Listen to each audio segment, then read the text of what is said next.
Hey everybody, I hope everyone is doing well and had a good day. This is the overview of the Emini 5-minute chart for Thursday, November 7th, 2024. I have a few thoughts to share at the end of this video, and I'm a little pressed for time today, so I'm going to try to keep it brief, and I apologize for the chart. My setup is a little different today, so you cannot see all 81 bars, but we're going to roll with it.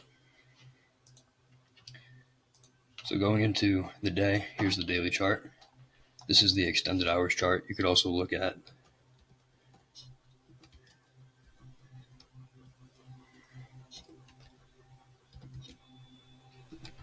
regular trading hours. The day only session looks like this. You can see a big gap from the prior day's close to yesterday's open. Gaps are breakouts. You see a gap, you can call it a spike, a gap, a climax. It's all the same thing. And they're functionally the same thing. You just call them by different names depending on the context. So here we see a gap, a space between two prices, but if we look at the Globex session, extended hours, we simply see a big trend bar. So it's the context going into today. We have a couple of legs down, a big bear bar with bad follow through, possible double bottom, maybe at the bottom of a trading range here, and then a strong bull reversal bar, closing near its high. The bears had an attempt down, they failed, deep pullback, tried a second time, failing again. Always in bears, probably exit above this bar, and that contributes to the buying. And we get this surprising big bull breakout bar closing above all the bars to the left. That's fairly strong. And we know it's probably going at least a little bit higher, and this will likely get a second leg. We do not know if we'll get follow-through buying going into the day, or if we will start to pause and hesitate. There is a risk for the bulls that we might be near the top of a bull channel. So there might be more sellers not far above yesterday's high. But take a look. Let me see if I can.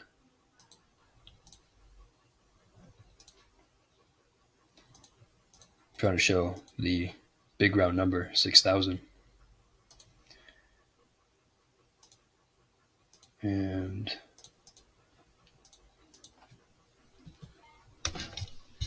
I trade on Thinkorswim, and I use TradeStation for these reviews and for studies and creating charts.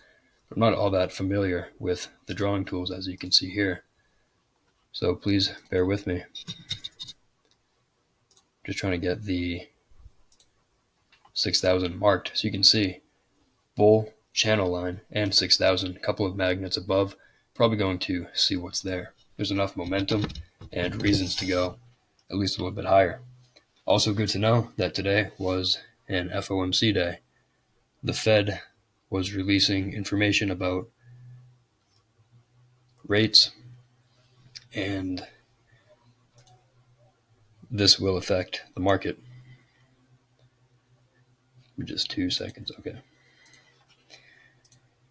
So for the 5-minute chart today, let's back up a little. With yesterday's context, we had trading range open and then a bull trend, and we gapped up today. Remember, gaps, you can view them the same way you would view any other breakout. There's a gap, a distance between these prices and where we opened today, and that traps traders below. So we gapped up far above the bars to the left. We're getting follow-through buying, bull bars. Not particularly strong on the open. A couple of dojis, an inside bar, bear bar, another doji going sideways. However, if you were short for any reason and the market gapped up far above these prices, you're now trapped into a losing position, and you'll look to exit your losing position on any small pullback. Ideally, the market would go back and test the breakout point, yesterday's high. That's all the way down here, and you can see we fell a little bit below bar 3, but then reversed up. And traders are desperately trying to get long and exit shorts, and that led to this rally. So we had a maybe 4-bar bull micro channel, bars 4 through 7, strong enough up for a second leg. It's a fairly decent rally. We have a gap, a micro gap, so the high of bar 4 does not overlap the low of 7 or 8. There's a space between these two prices. That gap is an indication of trapped traders. If you sold above bar 4 and scaled in higher, you never got back to your original entry price. The bears tried here, they failed. They tried a second time on bar 10 and failed again. And the market had 2 attempts to reverse and failed, and then we get a high 2 bull flag in a bull trend. So traders will buy here. Bar 10 fell a fair distance below bar 9, and that might be enough to get a second leg, and we actually got that second leg on bar 11. The second leg was more sideways to down rather than down. We did not get below bar 10, but we did sell off on 10, strong enough for a second leg, and we got that second leg here on 11.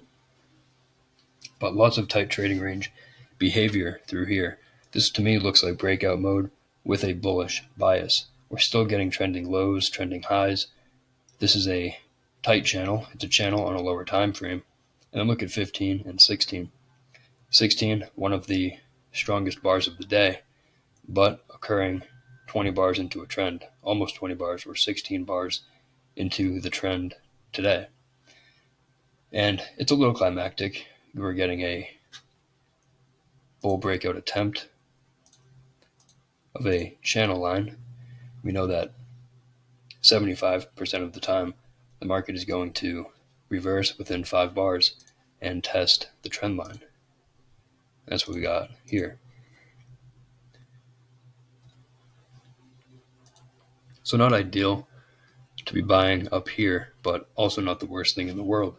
If you understand that the market is always in long, but getting a little climactic, you may have a deeper pullback, but if you use a wide stop below the major swing point, the higher low, bar 10, put a stop there, you can hold long through this pullback. And some traders will buy here, scale in lower, and then look to exit somewhere up here. But then we had this rally, 21 through 23. And that was fairly strong, considering it was following 2 big bear bars. Most traders probably do not want to buy 21. This is a 3-bar bear micro channel, and the odds are it'll get a second leg sideways to down. The bulls have context on their side. We have 20 bars completely above the moving average. Yesterday was very bullish. We have a bullish environment. Bull things are going to work better, and bear things are going to work less. So yes, bear breakout should get a second leg, but look at the sell-off. 19, we sold off, rallied into the close, tail below. 20, sold off, rallied into the close, tail below. 21, sold off, rallied into the close. That is 3 pushes down. Yes, tight channel, parabolic wedge, should get a second leg, but 22 might be that second leg down. We sold off on 22 briefly, testing the low close of 20 and then reversed up. And then we got a 3-bar micro channel. It actually became more bars. We had 7 bars without a pullback. 7-bar bull micro channel. Bears hoping we have a bull trend line break, retest, major trend reversal after the retest, but the retest was strong. It's a tight channel. The sell-off, not all that strong. Bear bars not closing on their lows. No bars even reached the moving average. We continue higher, but trends get weaker as they go on, so we start to go very sideways in here. Tight trading range. Might be closer to 50-50, still always in long, but I would get out below a bear bar, closing below its midpoint. 34, second reversal, double top with 30, so I think it's reasonable for bulls, always in bulls, to exit below 34. Where do you get long again? You can buy above 36, but now you're at the top of a tight trading range. It might be better to just wait. Or you buy above 38, but then you probably exit again below 41 or certainly 43. And then 43, micro double top, 41, 43, bear bar closing near its low, maybe 3 legs up, 2 or 3 big legs up, and we have a spike and channel trend. And I mention the market cycle all the time. And the start of the channel often gets retested in the trading range phase. So we have the spike. If you look, I don't want to mess with my computer with the setup I have right now, but here's a 15-minute chart in the top right. Here's the first, up to bar 18, the first 6 bars of the day. That's these first 6 bull bars. That's a breakout on a higher time frame. It doesn't look all that strong to us on the 5-minute, lots of dojis and overlap, but think about it. Where are bears making money? Where can a stop order bear make money? Maybe you scalp below 9, but are you ever buying below 9? Are you ever selling below 9 after a tight channel and it's a doji? Probably not. So bears having a hard time making money. Open gap on the gap up, open gap here, this got closed. But the point is, we have a breakout, a pullback, and a channel. The channel likely to evolve into a trading range. And that's what we got today. So we got a few bull legs up in the range, and after 2 big legs up, we get to about the midpoint of the day. The market often decides around the midpoint of the day, are we getting trend reversal or trend resumption? So we'll start to go sideways in here. We sell off for a couple of legs, but look at the sell-off. Where are the big consecutive strong bear bars? 44 is decent, but not particularly big. But 43, 44 is strong enough for a second leg down. But then 45, disappointing bar. Sold off, pulled back. 46, sold off, pulled back. Overlap. Not great. Still strong enough for a second leg, which we got, but not ideal, especially in this environment. It's more bullish. But the bears get their second leg. Their second leg subdivides into 2 legs, 49, pullback, 51. And then, look, we sold off, pulled back, sold off, pulled back, sold off a third time, right down to the bottom of a trading range.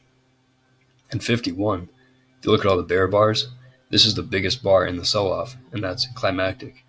And that's a sign of exhaustion. So we have a third leg, we have a big bear bar, bigger than the other bars, and a big tail below the bar.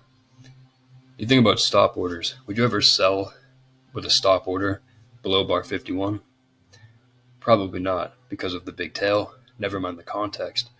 So traders, rather than selling the close of the bar, they might actually look to buy the close.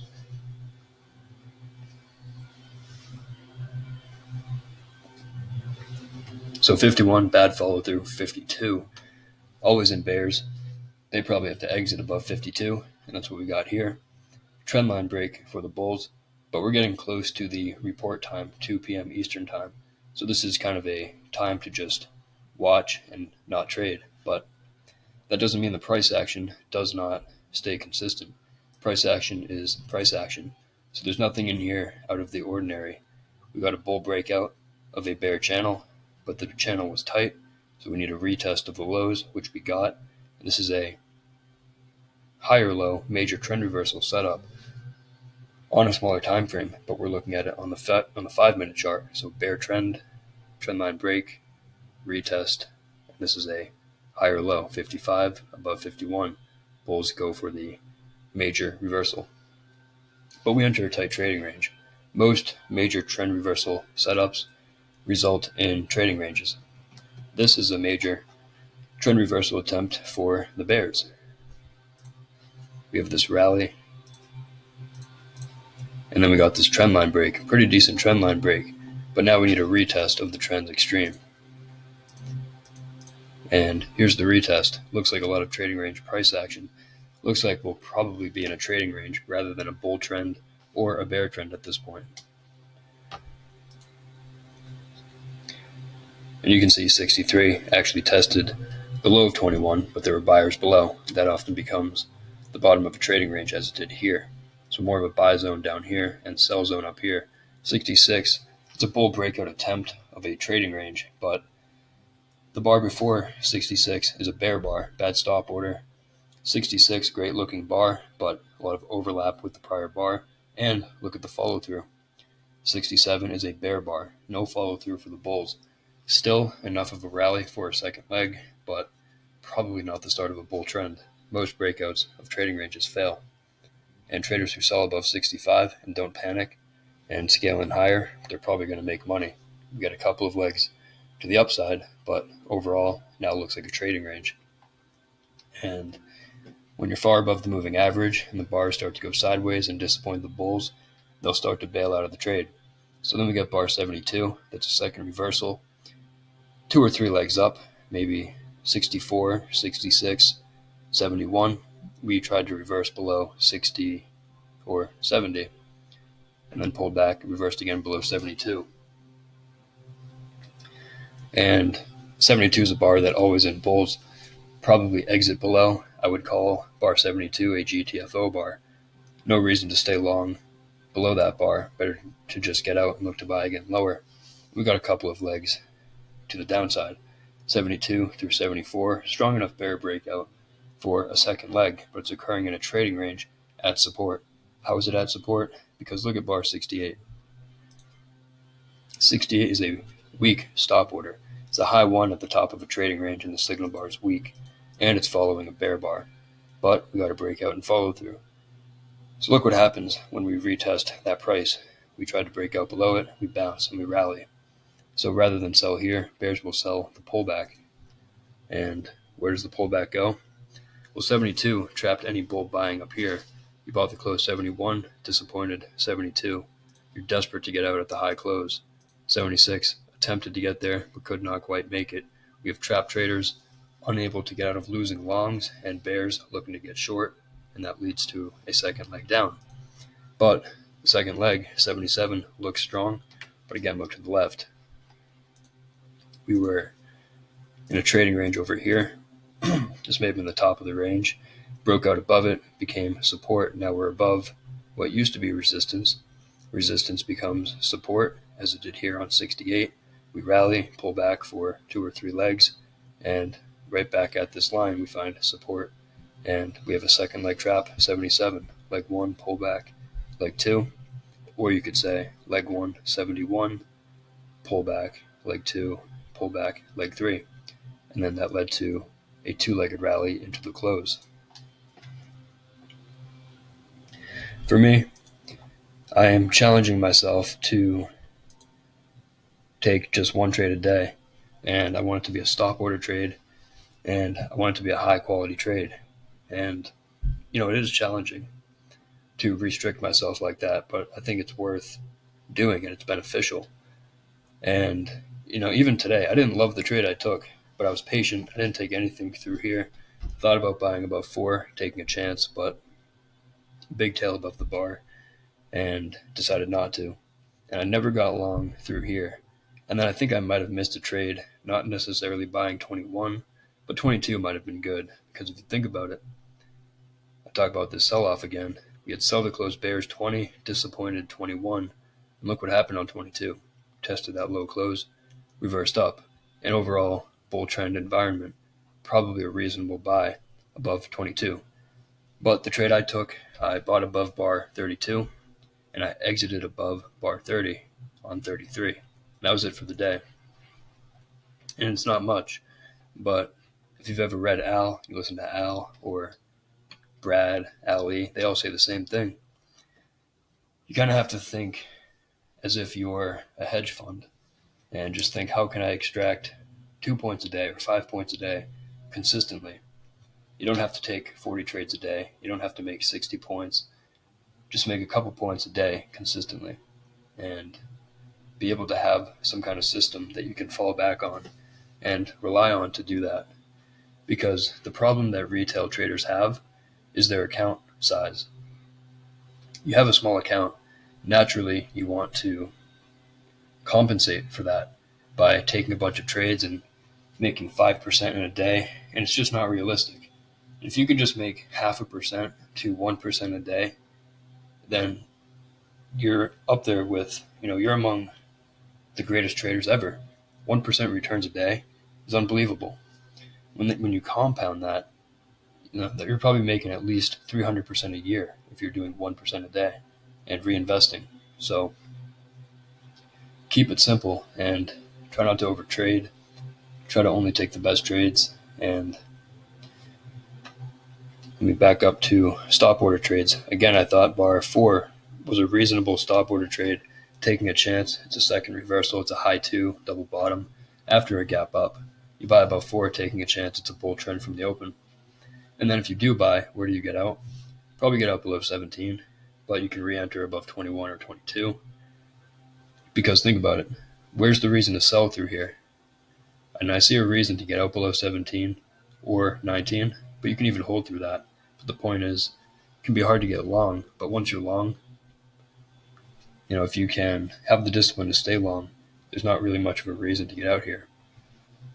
So stop order trades above 5, 6, 10, 11, 15, 14 not ideal because of the tail, top of a channel, and then a little climactic here, not a great buy. Bulls get a small second leg after disappointment, 17. I mentioned 21 might be an okay trade, but maybe better to wait for consecutive bars or a second entry. In this case, we didn't get the second entry, at least on this time frame. But 22, I thought was a reasonable buy. And 32, reasonable stop order. 38, but now you're high in a possible tight trading range. Not great. Aggressive, but you can sell below 43 or 44, but you're trading counter to the direction of the trend, and you probably have a scalping mindset. And you know that this is likely a minor reversal before an attempt at a major reversal. There's a stop order buy above 52, 3 legs down, good signal bar, good context, bottom of a trading range, spiking channel. The channel was tight. But then through here, probably just lay off trading while the Fed report comes out. And then for limit order trades, buyers below 3, think about bar 3 after the gap up and a couple of bull, even though they're bull trading range bars, it's minimum follow through for the bulls in the bullish environment. Bar 3 is a bad sell. So a bad sell means a good limit order buy. Same with bar 7, buyers below 7, it's a bad sell, so a good buy. Same with 9, although 9 is a trading range bar. After maybe 3 legs up, traders might prefer to buy below a bull bar, bar 8, although I don't think they got triggered here. But buyers below any of these bars up here, buyers below 18, it's reasonable. Not great after exhaustion. You might get a couple of legs down, but you can take the buy, and that's why we paused here on 24. Traders who bought here scaled in lower, exiting at break even, but that's a minor breakout. So this is a minor pullback. Micro channel up, buyers below 27, bad sell. Buyers below 30, bad sell.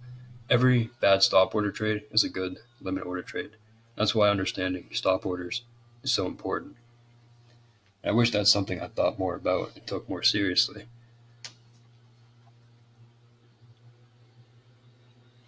Sellers above the first pullback here, above 47.